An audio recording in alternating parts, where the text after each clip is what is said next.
SSC 2024 Sylhet বোর্ডের একটি question আজকে আমরা সলভ করব। If a plus b equals root over 3 and a minus b equals root over 1, then what is the value of 4ab? যদি a plus b এর মান root over 3 এবং a minus b এর মান 1 হয় তাহলে 4ab এর মান কত? আমরা 4ab এর ফর্মুলা অ্যাপ্লাই করলে এই কোশ্চেনটির অ্যান্সার বের হয়ে যাবে। 4ab এর ফর্মুলা হচ্ছে a plus b all squared minus a minus b all squared। a plus b এবং a minus b এর মান কোশ্চেনের মধ্যে দেওয়া আছে। a plus b এর মান হচ্ছে root over 3 তারপরে স্কয়ার, আর a minus b এর মান হচ্ছে 1, তাহলে minus 1 স্কয়ার্ড। root over 3 এর স্কয়ার হলে কত হয়?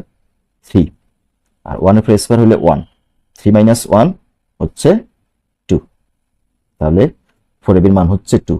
এই কোশ্চেনটির অ্যান্সার হবে C. C is the correct answer.